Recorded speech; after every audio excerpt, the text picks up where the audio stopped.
Hi Ryan, thanks for speaking to us. How's things going? All's good, Pat. Thank you. Nice to be chatting to you again.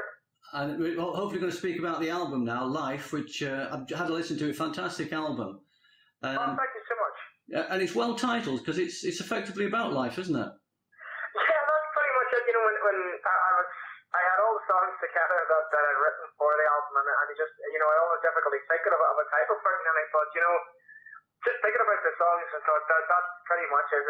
These are all stories, and they're all stories about life, my life, and it's funny that the final track of the album is called Live for Life, and the final word that I sing is life as well, so I thought, that's the better title for it, so that's where it came from. Sure. I mean, it follows your very successful debut solo album, In Time. How would you say this one differs? I think, I guess, I think In Time was sort of, it was my first real attempt at writing for an album, and I as proud as I am of it, and as a song that's come out of it, there's a lot of stuff that I'm very, very proud of, and I love the fact that it's written for it. So this album, I think, has grown up a wee bit, and that's just, I think it's just natural. I think it happens to every writer as they get, I'm not getting any younger, unfortunately, as well. And, I just feel like these songs are I think they reflect that, and they reflect some of the things that have happened over, a few things happened over my life in the past few years that, have rocked me, I suppose, and I've come out of them much stronger, and I feel that's probably reflective in the songs. And I think some people have said, commented about In Time, that maybe it's a wee bit introverted and a little bit darker. This one, there's some emotional songs in there for sure, but there's some uplifting and upbeat songs as well. So I think that's probably where it varies a wee bit as well from it.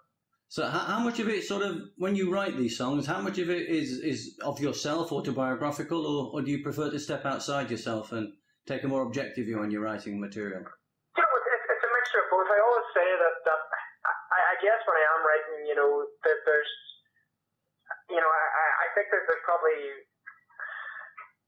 there's no better place to look, first of all, when, for inspiration from your own life, because that's the life I know best, I suppose, and that's what I've always said, and where I'm not saying that every song is autobiographical, of course it's not, but at the same time, there's a lot of the feelings and emotions in there have not come from me, and that's where I feel I can write best, because I know myself best, I suppose, and that's where it often starts from, and then I can build on it from there. Sure. I mean, there's quite a variety of themes in it. I mean, I'm just thinking of the one Where I Belong, which I guess is about your home or your homeland or going home. I mean, is home, is Ireland a big thing in your life? It certainly is, songs like Where I Belong is written, and it's so much about the geographical location. It's as much about the people as well, and that's very much, I think, when I was writing that song. And of course, I wrote it sort of, thinking, I suppose, about my bit of a fall and accident that happened last year, and well, we're going into nearly 2 years now at this stage, and the community around here, just when I think about it, I just think of a place where I know all my friends are here, and I know the people I love are here, as well, and I've nothing but love for the place, and that sort of inspired me to write the song about it. It's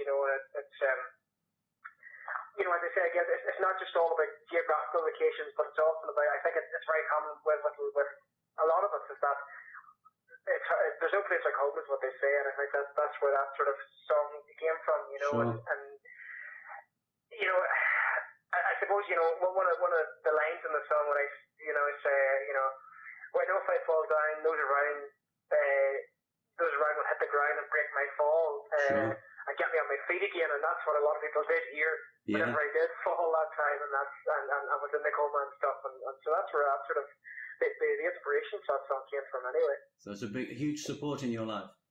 Oh, big time, and family and friends has always been that massive support, and and now I suppose that certainly what that influence, it taught me was that, my family and friends are not just the ones that are here and around me here back home in Ireland, but I've now got a fan base that I can call very much my friends as well, because they were amazing for me back then, and as they have continued to be, you know, and so there's a lot of people there who are supporting me, and I have a lot of thanks to give to all those people. Sure. For sure. Sure. And I mean, on a similar but different theme, I suppose, American Dream.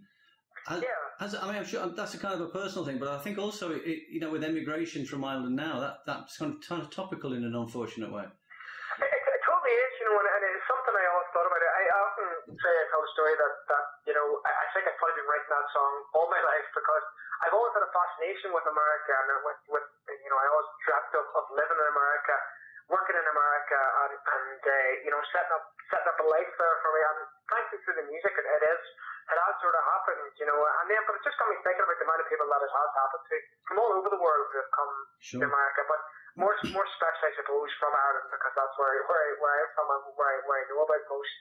I just thought about this, you know, a person who has gone over and made, you know, the amount of people that have gone over and made a life for themselves and had this American dream and have fulfilled it by going there, and the ups and downs that has brought, and that's basically where that song came from as well. Sure. Now, it's a very positive album, generally speaking, but there's one track that really stands out, and I'm sure you know already what I'm saying, is Poison from Afar, which is a very dark song. Where does that come? Tell us about that. It's a dark song, I suppose, you know, and the way, again, I think with life, I suppose, you know, it's only common that we have our very positive times in our lives, and we have some negative times in our lives as well, and I think it's probably common for everyone to have, you know, times when things aren't so good, and that's where I sort of thought about that song, where that song came from, and you know, I think there's nothing better than trying to get out anger through music, you know. Sure, and that song was written pretty close to the heart for me, and you know, it's a song that I know people find very difficult. Some people find very difficult to listen to and hear, because there is a lot of, I suppose, very heart-wrenching stuff in that song, and that's it. But it's something that I thought, you know, a song I wanted to get out there. I wanted to.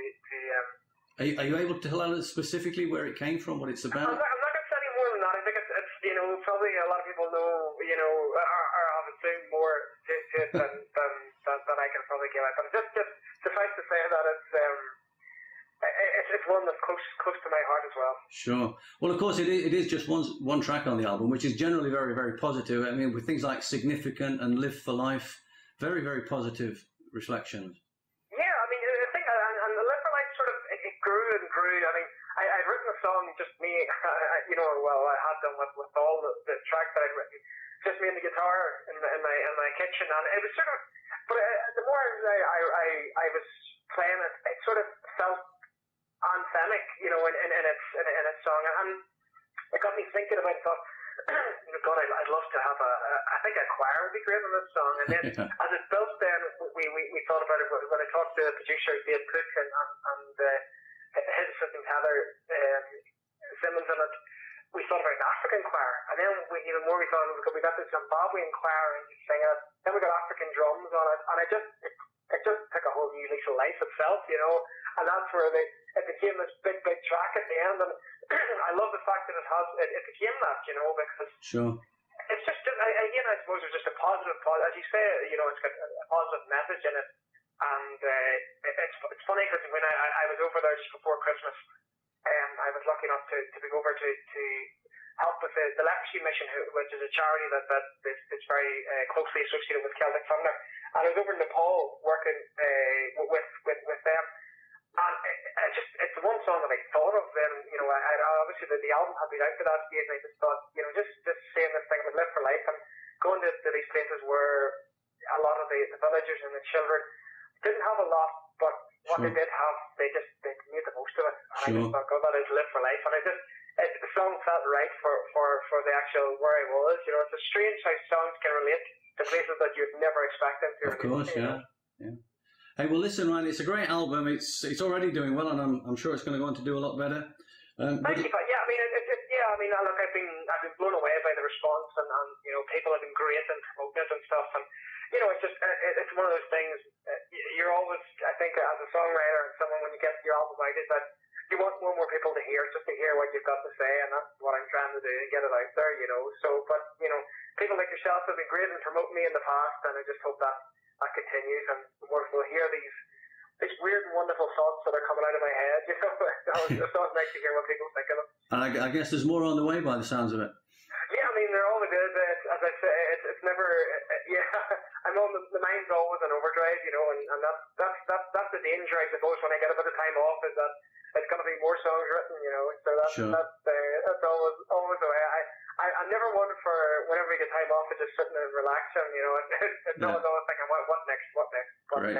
Great stuff. We'll keep things working anyway. Great stuff. Thanks a lot, Ryan. Thanks for speaking to us. Matt.